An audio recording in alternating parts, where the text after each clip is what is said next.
Just give me a second to connect. Trust Apple to be different.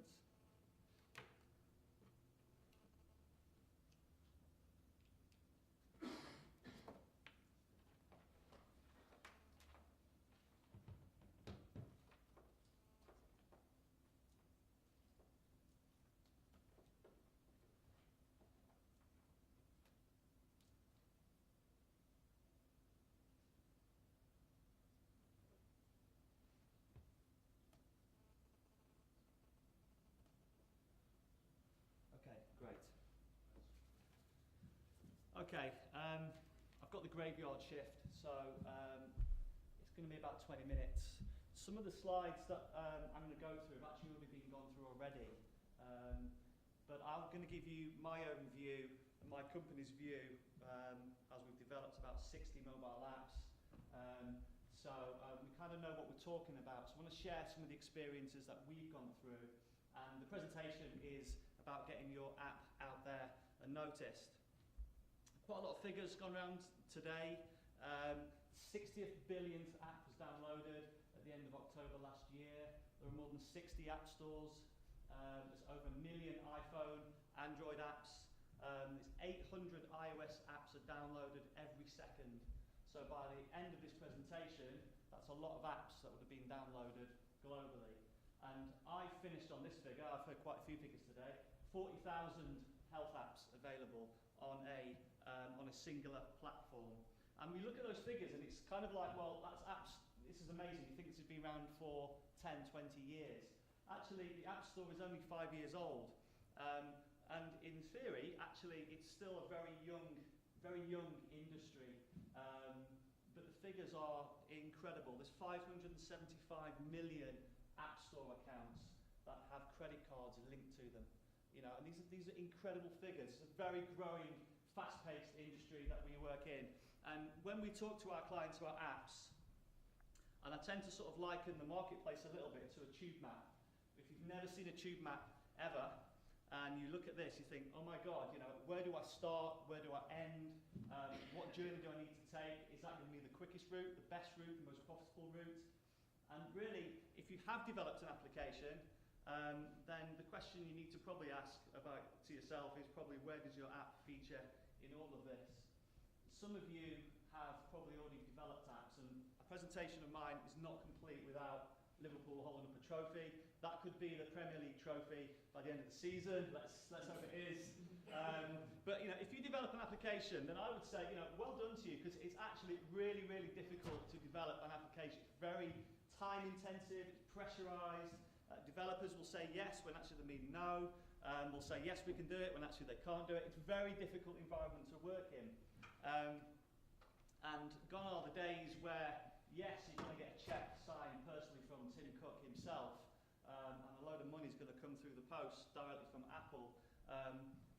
In reality, that's really not going to happen. Nobody just downloads an app these days. You've got to go out, you've got to spend time, you've got to go out and tell people about it. And my presentation today will tell you and give you some of the techniques to do that. Alan went through a roadmap. We have a roadmap similar to this for my business. It's a very lean, we have an agile development process, and we take our clients all the way through the process. We keep really close to them, keep communication really tight. It's quite often what we find, and what I find quite frustrating, is this bit, the very last bit is launch, isn't even considered at the very start of the process. And that I find quite baffling. And most of the briefs we get through actually never proceed, because what we try and convince them is that they don't need an application and that they don't actually have a business case. Why are they actually doing this? Frustrating for me as well, as a business owner, is that a lot of mobile strategy, I think, becomes totally overwhelmed with the technology. And we concentrate just solely on the technology, and actually what we should really be doing is looking at the outer core, which is these things called users. They're quite amazing people. They actually use technology, but you've got to go out and you've got to talk to your users, and you've got to tell them about your app. And the app isn't a bit of software that sits on a mobile phone, it is a product. And I think there's a change of mindset is definitely needed in healthcare, because I think a product, you should market it like a product. Your app is a product, you should market it like one. consumers, GPs are consumers, consultants are consumers, nurses, researchers, and we must think a little bit differently when we're developing our application. And what we demand from retail and banking, we should probably demand from healthcare as well. If you look at the car industry and the car insurance industry, what they've decided to do is put the autonomy back to the driver. So they've said, here's an application, you go out and you go and rate your driving, we'll track you. Then once you've done that, send it back to us and then we'll reassess it. And I think sometimes, the problem with the NHS, from my experience, is that they try and care for people too much, when actually they should try and do a bit more empowerment, and give them the tools to do that, give them the products to do that. The App Store is actually no different to this, which is that's actually one of Amazon's depots in Milton Keynes, I think. But it is no different to this. Millions and millions of applications, all stacked against each other. They're all categorized quite nicely, but there's just so many of them, too many of them. And discoverability is definitely a key problem. It's not a picture of me in my younger years, but it's not easy being noticed. It really, really isn't being noticed. There was a survey conducted at a developer conference in Los Angeles in November, and they all said that discoverability is a key problem. And a survey from last week, in fact, by vServe cited that 84% of healthcare organisations said that discoverability was a key problem. And discoverability can come in key forms. It comes in, there's lots of poor quality apps, so that makes it harder for your app to be noticed. There's a lot of high expectations from free apps. It's already been talked about. If you download a free app, users are quite militant in terms of what they expect from the application. Apps don't cost nothing to build, so expectations need to be set. There's too many app stores, creation's difficult, very overpopulated. Some of the app stores are very overcrowded, and there's device fragmentation, which is a real problem for Android, and we see that all the time. There's over 900 different types of Android devices, so which one do you target? That's a difficult one. Google are trying to change that. So if we know discoverability is actually a key problem, then why are we leaving it to the very end of your development cycle? And what you should be doing actually is putting a business plan together, because you do need a business model. Tony's already talked about it. You can maybe try some of these if you're thinking of developing an app. At the top left is the business model canvas, fantastic tool to use. I used it when I started up Intergrated Change. Get your ideas down on paper. And I really like this one as well, which is the Happy Startup Canvas, because what that talks about is values, challenges, missions, and you can put all those ideas down on paper about your application. You don't have to get into deep P&L balance sheets. Just put the very basics down, because quite often the basics are almost forgotten. And remember, when you're developing your application, remember that all good companies respond to their communities, which is a quote from Jim Collins, which is a great book, From Good to Great. It's no different for applications, because when we're launching an application, we're trying to connect with someone, we're trying to build a relationship, and we're trying to earn two-way communication. And to earn your two-way communication, you would have most certainly done your persona development. If you haven't, then email me and I can send you this persona sheet, which we use for all our clients. That gets you to understand exactly who your customers are, what they want, what their problems are. Go and ask them as well. Within your business plan, just one slide on this is the price point. There's 4 of them: freemium, payment, paid, free. You need to choose carefully, because that's going to determine your marketing strategy as you go forward. If you go for freemium, which is a free app with in-app purchases, just remember one thing: engagement comes before monetization. It's a simple thing, but if you have a freemium app and you're trying to push in-app purchases, no one's going to buy them because it's too push. You need to engage with them first, and that comes through your design. These figures from Apple in January this year show that, and again it's echoed by Tony already, free and paid are generally the key models to go for. Freemium is very much a gaming sector pricing model. You would have also considered very early on, again this is going to affect your marketing messages when you're trying to sell the application, you would have considered universal apps.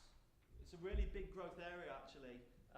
It doesn't have to be native to the device. It can be responsive across Android and Windows, for example. But here, if you're developing an iPhone app, are you going to develop it for iPad as well, or are you just going to simply have two different apps that a user has to download differently, or they have to pay twice? In fact, universal apps is probably one of the highest growth areas at the moment, whereby you create an iPhone app, for example, and you optimize that for iPad. And the user, therefore, doesn't have to download them in two different instances.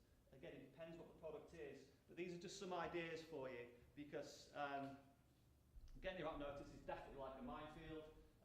It scares the life out of a lot of our clients. It can sometimes feel like a leap of faith. But if you just stick with me, I'm just going to show you very quickly 7 key points to remember to get your app noticed. Some of them you think, well, I knew that anyway.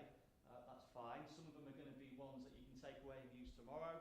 And some will be ones you may have never heard of. So, first one, what are you actually measuring?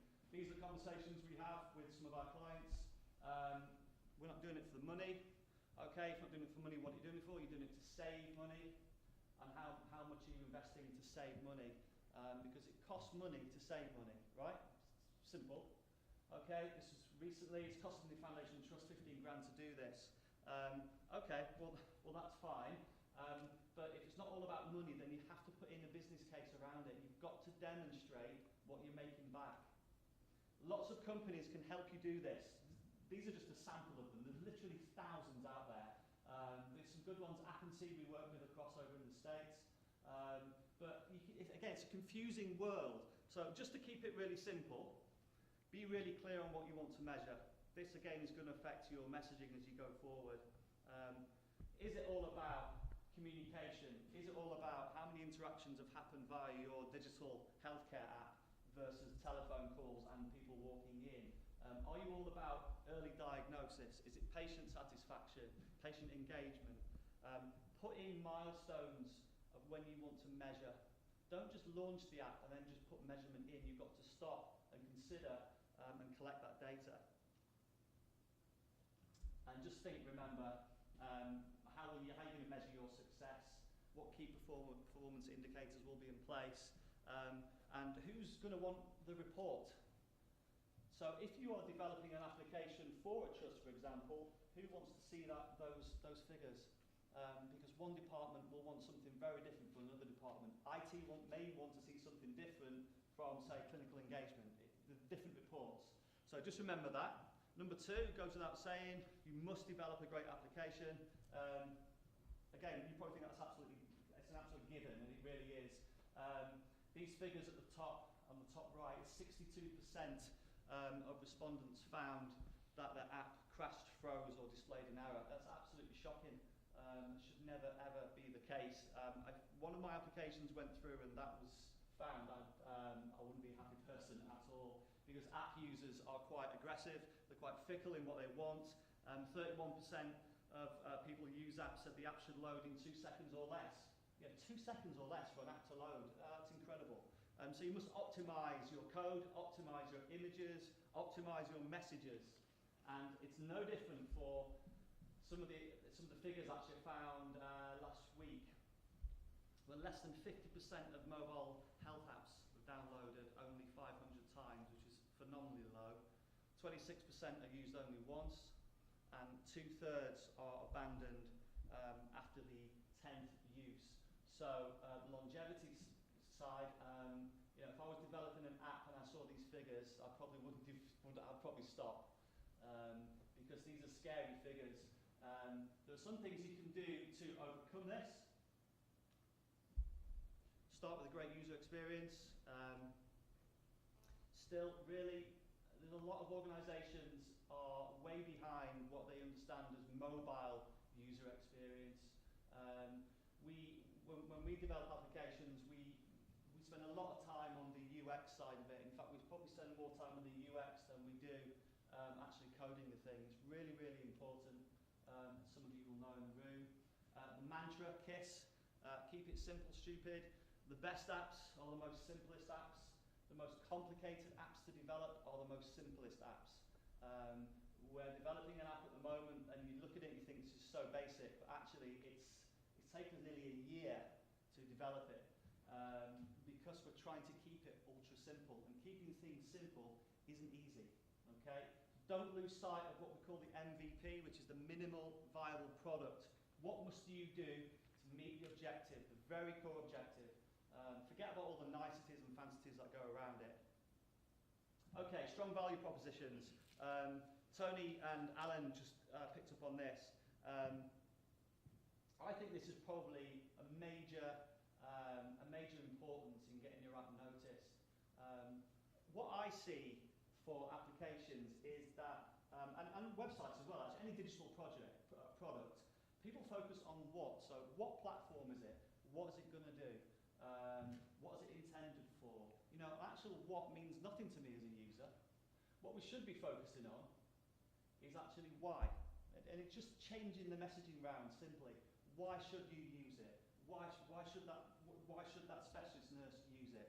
Why is it going to benefit my job? And it just actually changes and focuses your message a lot more. If you go in with what it's going to do, you're just competing. It's just going to be faster, better claims, and that means that means nothing to anyone. I don't know who mentioned it today as well. Someone said about if an app has already been developed, then the chances are you might just walk away and forget about it. I totally disagree with that, because for me it's all about difference. Best doesn't always stick in the mobile world, different is. And if you just follow the simple principle of that, then you will develop a really great product. It will help you to sell this. And if you do anything after this presentation or whenever, check out this TED Talk by Simon Sinek.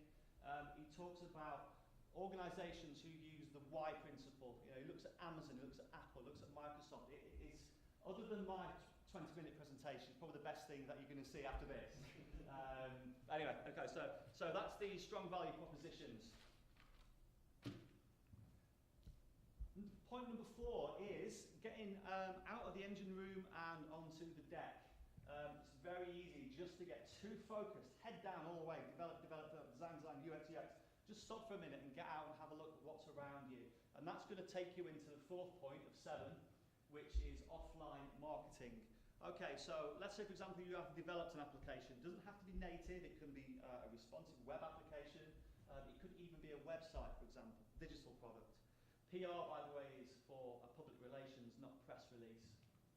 Okay, so when we talk about Apple development and you have a license, you get 100 promotion codes to use. Apple have just changed this. It used to be 50. It's now increased to 100. So get out there and get on the deck and go out and promote your application. Give people who use these promotion codes, and give them the promotion codes before your app actually even goes live. Because Apple have changed it again very recently at the start of the year, where you can now give out your promotion codes for the app before it's actually launched. Great way of getting some exposure from the press. So let them use it before it's launched, and go and tell Apple about it. Press releases at apple.com. Valid email. Go and email them. We've developed this great application. We think it's going to work in the trust. We think it's going to improve our patient outcome greatly. Get a press release together. Support your claims. Email Apple. They will get back to you within 24 hours. And you know, Apple give email addresses out. It's incredible. Okay. Online marketing. So we've gone to print. It's amazing how many people forget about this from an offline strategy. Well, if you're developing an app for, let's say, community nurses, for example, then why don't you just actually, it doesn't cost much to create a small A5 printout leaflet of your app. Apple or Google will provide you with device images, stick them on there, put your app overlaid onto it, print them out. It's going to cost you less than 20 quid to probably print 500 leaflets, because that's how it is these days, and distribute it to wherever you can do. Put it in the canteens, put it in the staff rooms, put it in GP clinics, wherever you can do. It's a very low-cost way of additional exposure. Get the App Store badges on there as well. Apple have just changed the way that they provide URLs for apps, which makes it nice and friendly. appstore.com/appname. It used to be a long iTunes URL. So once you've got your offline, you've got your public relations in order, you think you might do some print, these are just ideas, then what I would probably do is use something called a telephone, which is absolutely an incredible device. You pick it up and you dial a number on it and you can speak to people. So let's forget about email, forget about digital for a second. Let's say, phone up someone and say, I've developed an application, can I come and show you it today or next week? Simple. It doesn't cost much to do that. It's a telephone call. Most of them are free these days anyway. Okay, so that's point number 4, which is an offline marketing angle. Point number 5 is the good old App Store, which we love. And you can see by the figures at the top, predominantly most apps are discovered via the App Store. In fact, there's only a 5-point difference between iOS and Android. That's where most people find these applications. They're spending time in app stores. The second most popular is speaking with friends or family, which again, the telephone comes into use. But unfortunately, 60% of the apps in the App Store have never been downloaded. And that could be the case that they've actually got no inbound activity or inbound strategy to go and find those apps. So we know that App Store rankings are algorithmic. Apple won't tell us, Google won't tell us, so we have to try and work out from experience how these algorithms change. Again, this is going to, if you're developing an application, you've developed one even, then conduct some keyword research around your app.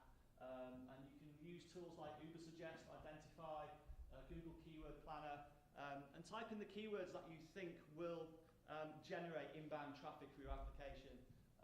So if it's diabetes, then look in the Google Keyword Planner. You'll see actually diabetes apps has immense volume as a keyword, very competitive. So maybe look at something else. Where else could you drive the traffic into? Just on the keywords as well, just on that point, when you're putting keywords into your business plan and you're putting them into the App Store, you can't use third-party keywords such as iTunes, for example, unless you connect via an API to them. And your keywords as well, if it's going to be Apple, they'll only give you 100 characters. So your keywords have got to be absolutely focused. Google Play now takes page authority into account. So just like what Google do with a website, and a website has a page authority, that's how the algorithm works. The Google Play listing also has authority. It's a no-brainer that Google are trying to change that as well. So you can also link to your Google Play from your website address. The App Store page, again, you're probably thinking these are absolutely basics, but I will tell you 90% of the time when our clients come to this and we see these, they send them through to us, we have to redo them for them. So keep your description on the App Store. This is from Shazam's description, which I think is just focuses totally on what the application is going to do. Everything is above the fold, which is i.e. above the more button. So keep your description really clear and concise. Don't underestimate the use of icons and screenshots. How many times do you go on the App Store, Google Play, when the actual app icon is shockingly bad, or there's just one screenshot of the app? You know, I'm never going to download anything that is not visually appealing to me. When you're launching your app to either Google or Apple, avoid long tail keywords because there's a restriction, and you don't need to repeat your category name. But again, the amount of people who still send that across to us, even though we tell them not to, is incredible. App Store reviews, majorly important about getting your app noticed, most certainly. I would say with App Store reviews, let them happen organically, and definitely don't force them. Gone are the days when, and you can see it all the time actually, when someone launches an app on the App Store and you look at the reviews and you just think they're the developers, nothing to do with the actual people using it. It's so obvious. Just let them happen organically.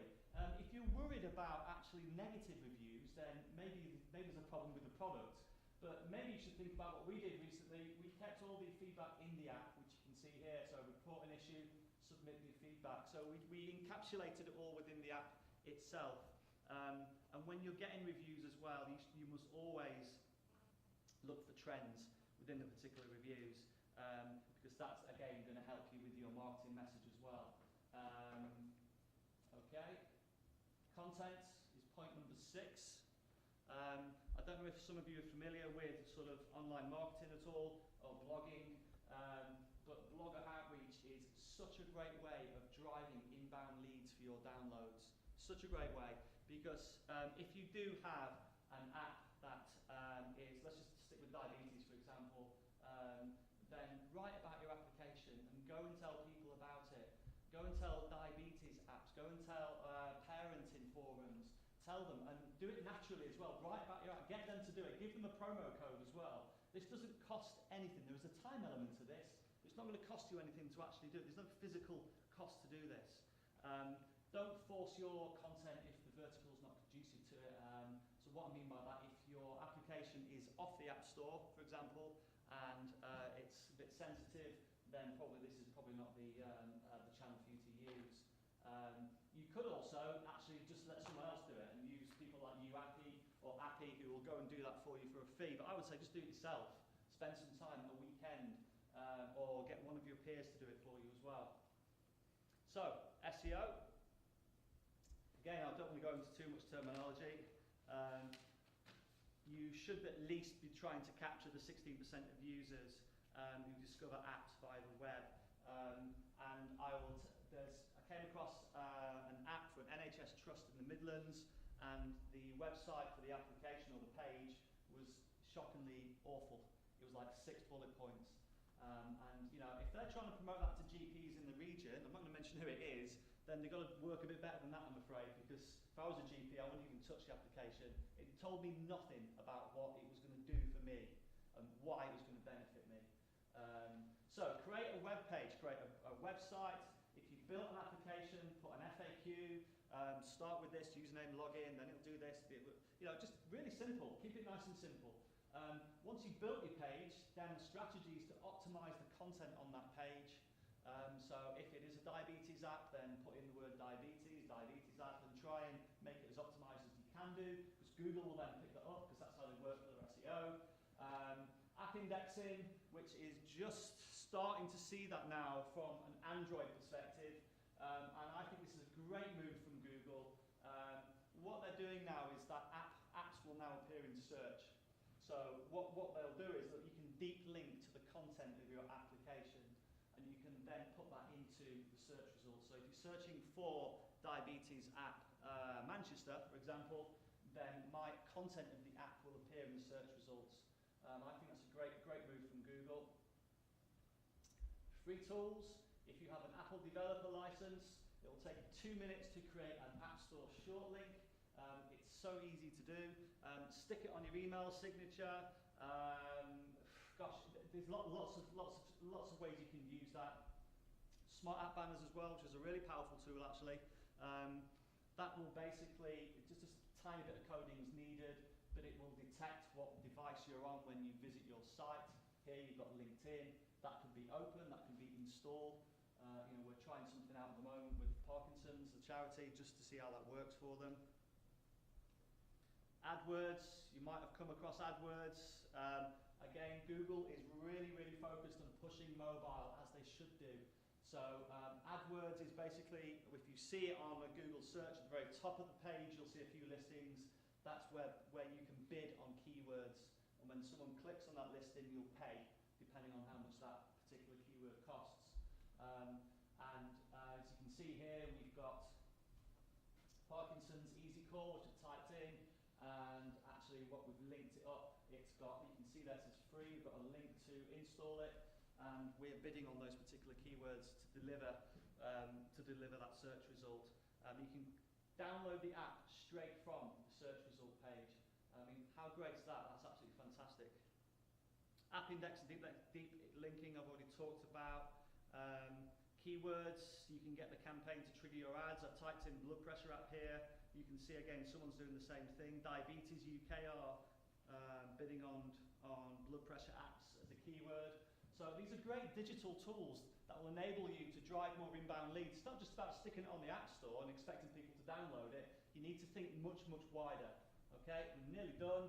Online marketing, social, like it or loathe it, you have to consider this. If it's the right avenue for you, okay? If it's the right avenue, it might not be for your particular app. 145 million app installs from Facebook alone. You know, the figures speak for themselves. Facebook have also just changed the way that they help advertisers. It's now based on a cost per action model.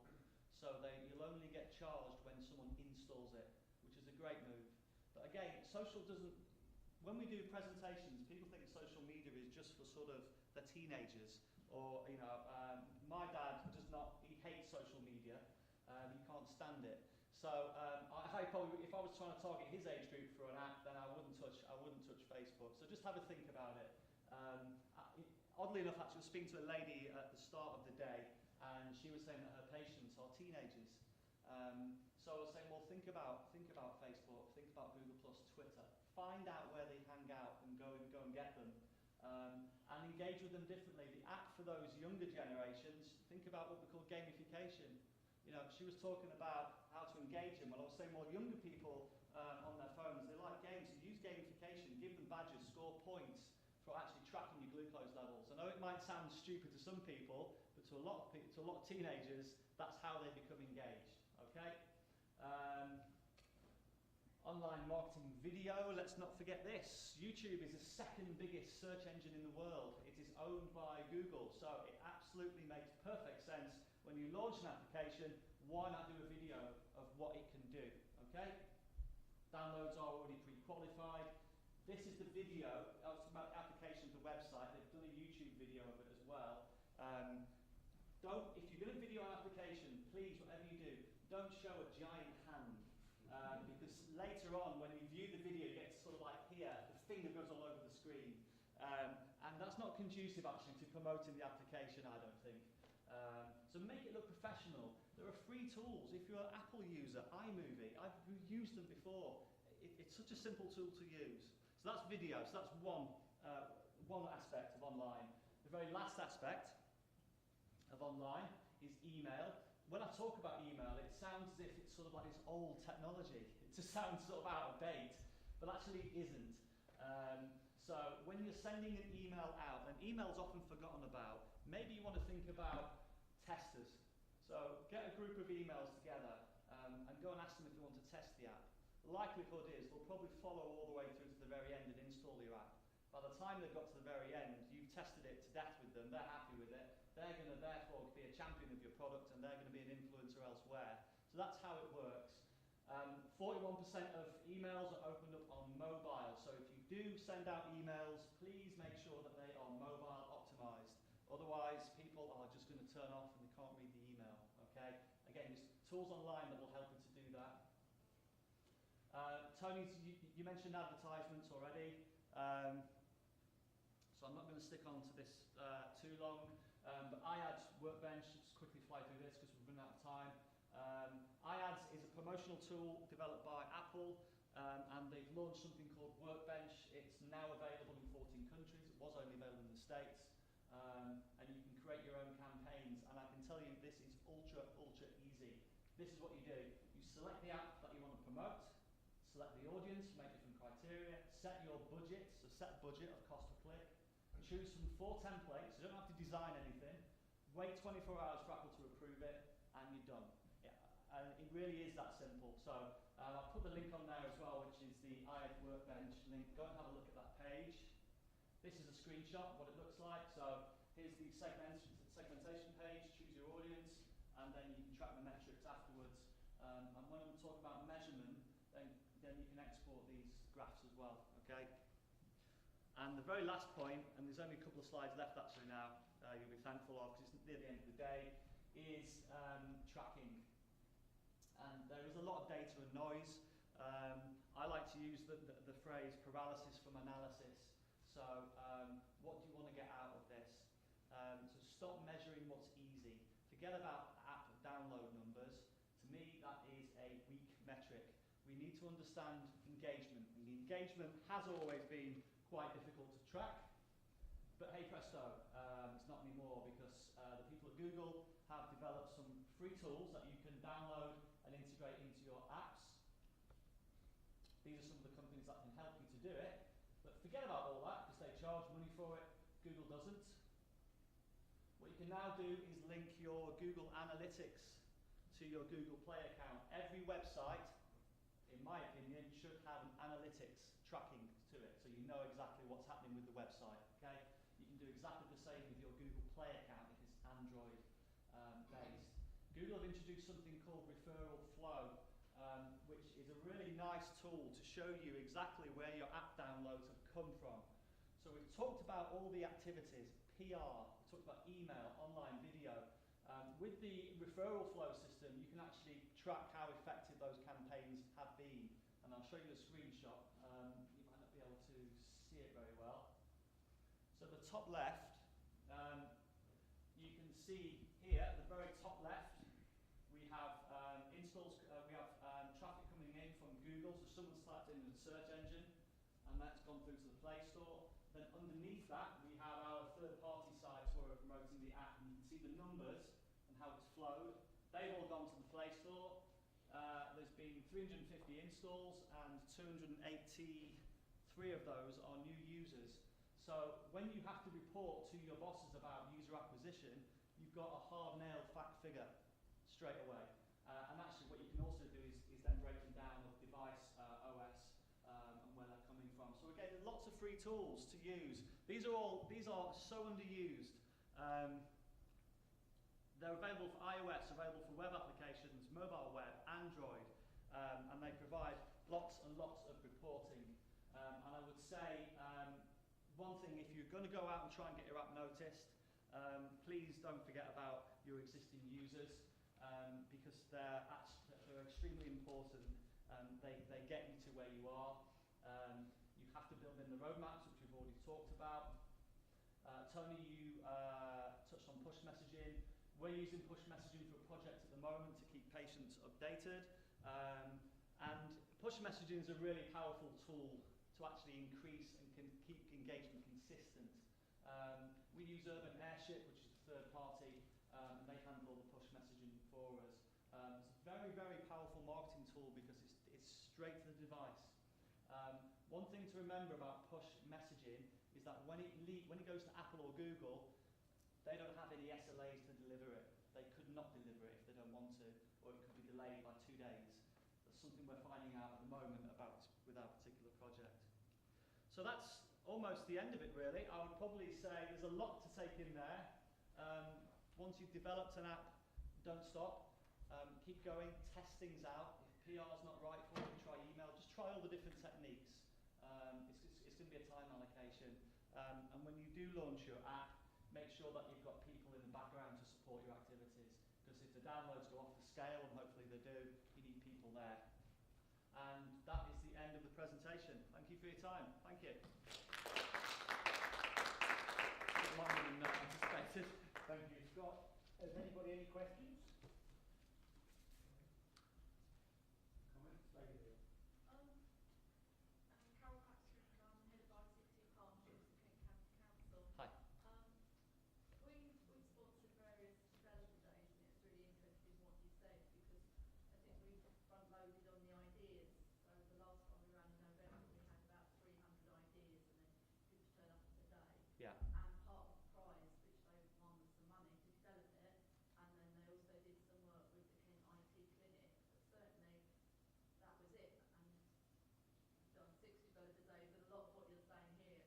Do you ever get involved, does your organisation get involved in those sort of activities? Because I think we're pretty good, similar to the NHS, getting the ideas and getting some developers, and then we sort of let people, and then we wonder why it doesn't really come to fruition at both external and in-house developers. Yeah. So do you ever get involved in those sort of events on We do. this next bit? Yeah, we do. I mean, we do a lot of these. I did this presentation actually to a group of 13-year-olds. I think it was year 10 or year 11. And this is exactly the same presentation, by the way. So there's a lot of technical information in here. And I was absolutely stunned by the feedback that these young people gave me. They were so switched on to mobile. It was incredible. You know, we use post-it notes for our development, and we were putting loads of ideas up, and the children were coming up, and they were talking about apps that they've used and their experiences, and they were talking about why they don't use apps once they download it, and what companies can do to actually try and make that better. So yeah, we do a lot of this. I think most of the time it's just about opening up your eyes again and just being a little bit refreshed. and hopefully some of this stuff has sort of helped. But yeah, I mean, if you want us to come and present, we don't mind doing that. It's not a problem.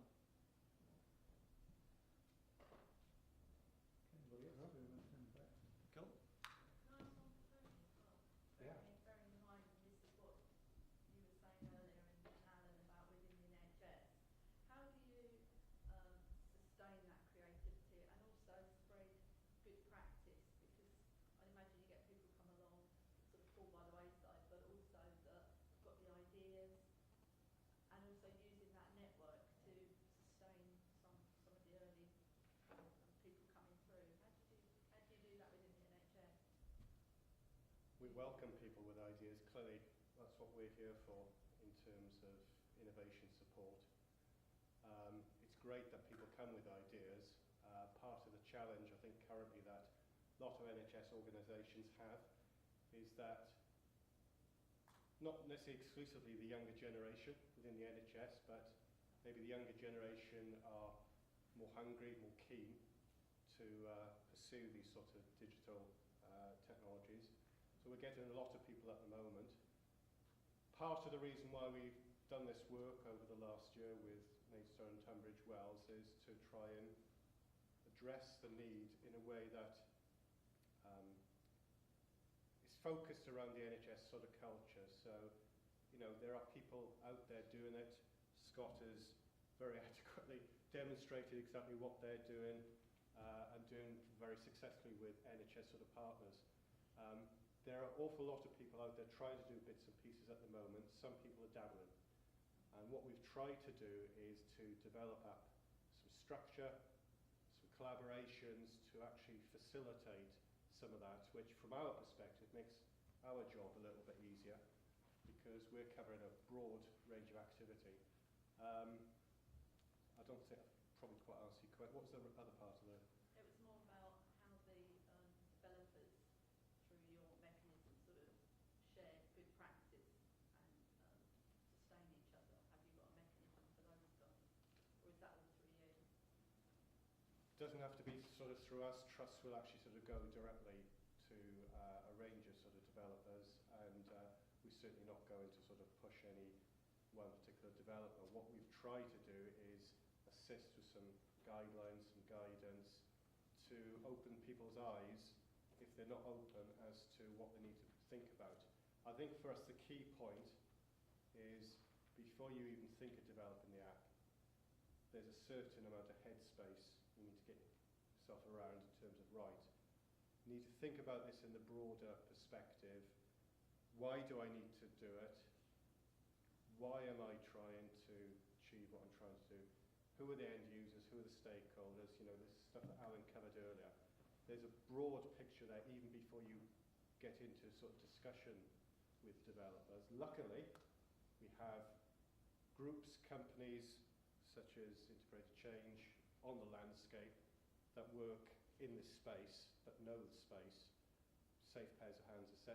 But there are so many people out there at the moment, from small outfits through to larger organisations, that are sort of beaten apart to the NHS, saying, look, we'll work with you. And it's confusing. So I hope, through the range of presentations sort of today, we've sort of shared a variety of sort of perspectives and sort of viewpoints, and given some thoughts in terms of sort of way forward. I mean, for people already doing it, this is not rocket science. But for a lot of NHS organisations, they're still finding their feet in terms of, do I do this? How do I go about doing it? Is it a medical device? I first met Scott at EHI last sort of November, and there was discussions around digital marketing and about, well, actually, this isn't just about developing the app. What do you do beyond that? How do you promote the app? And we invited Scott today, and I'm glad he came, because our eyes were opened last autumn in terms of, do you know what? This isn't just about creating that app. It's much bigger than that in terms of how you go about doing it. Any other questions? No? Well, thank you very much for coming along today, and thank you for everyone who's viewing this through the web stream. Very grateful for all of your participation. There is tea and coffee if you want tea and coffee before departing. I wish you all a safe journey. Could we have a final round of applause for all of today's speakers, please?